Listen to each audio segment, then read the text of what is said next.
Hello there, Katie Not Afraidy community. I hope you guys are all doing well. Man, I've said it before and I'm going to probably say it again and again and again and again. We are living in some weird times right now, right? Even people who have never experienced anxiety before are suddenly going, what's this thing I'm feeling? And those of us who have a lot of experience with anxiety are feeling like, oh, this feels heavier than anything I have felt before. So, fist bump of solidarity. We are all getting through this day by day by day by day.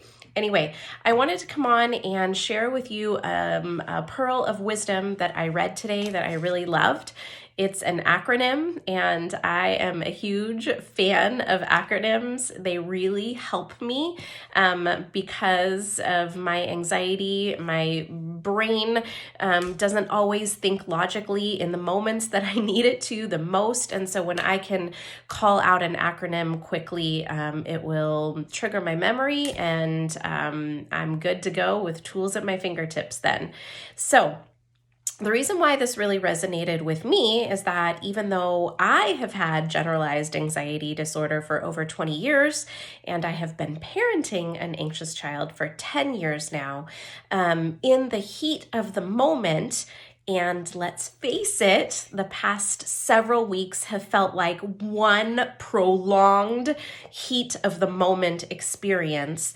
I even sometimes forget the tools that have been most useful in our family. So when I read this today, I was like, awesome. This is an acronym that I can tuck away and I can bring out when I really need it, which is likely at midnight after an exhausting day of homeschooling, and I am finally enjoying some quiet time, and my daughter is getting up out of bed with an anxiety attack. So here is the magic combination of letters. Feel, F-E-E-L.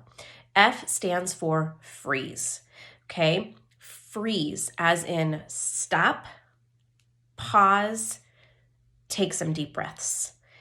Deep breathing is about the most useful tool that I have ever used for myself, for my daughter, for other people I know when they are feeling anxious. My favorite count is actually 3, 4, 5. An inhale for 3 seconds, a hold for 4, and an exhale for 5. Some people like a 4x4 model.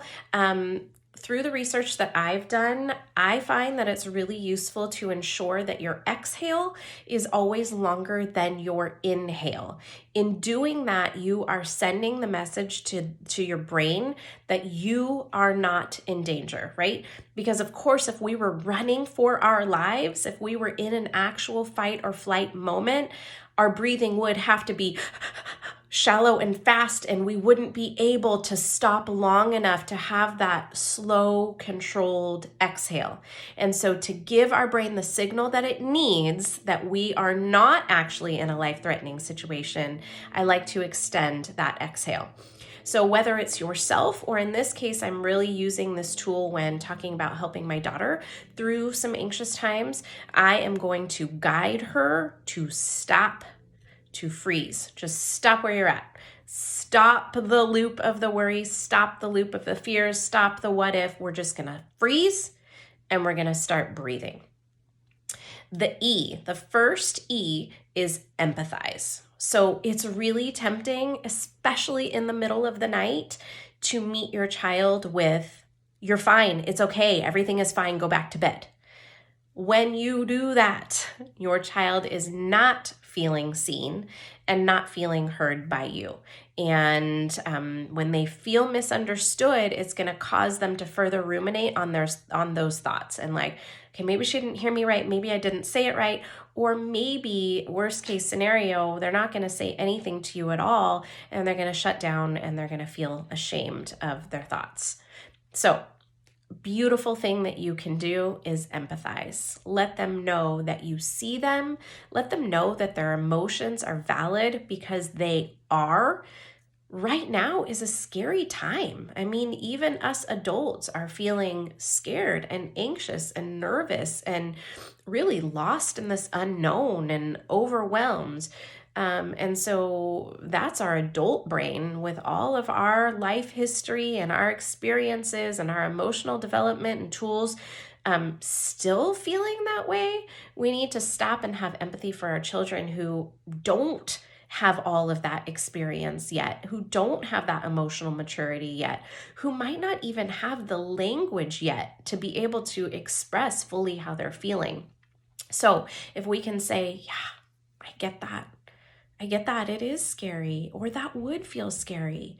Or in my case, my child was so sad today. Again, at her year being cut short with a teacher that she loves, and to be able to say, yeah, gosh, that would be really hard. I'm really sorry. That feels really sad. Empathize and mean it.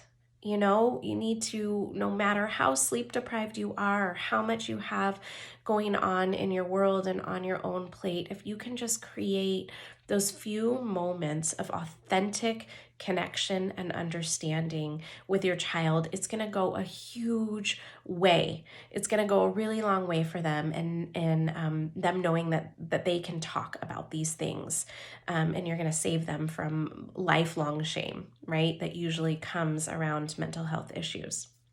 The second E in feel is evaluate.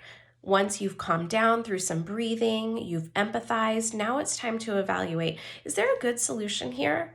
Let's sort of brainstorm, like, what could we do? Okay, you're feeling really sad that your year got cut short. Ugh, I get it. That sucks. That feels really crappy. What's something we can do? Do you want to write a letter to your teacher and you can email it to them? Or I can see that you're really missing your best friend. Did you want to make them one of those beaded bracelets and tomorrow we'll drop it off on their doorstep?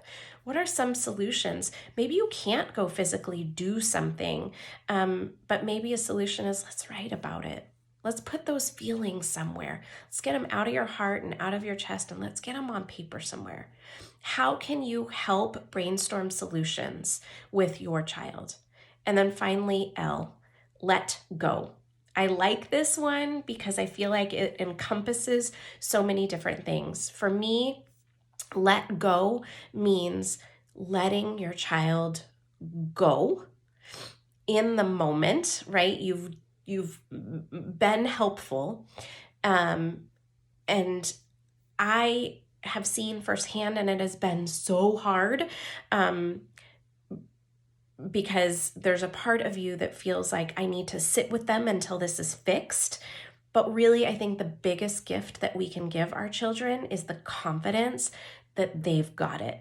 So oftentimes, as we've calmed down, we've talked about the feelings, we've come up with some solutions, I will say, I'm going to go back to bed right now. And I feel so confident in going to bed and going to sleep right now because I know that you have the tools.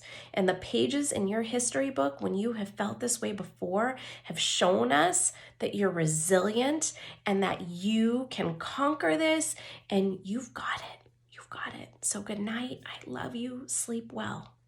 And we can walk away. When we instill our confidence in them and we can let go, a lot of times they can also let go.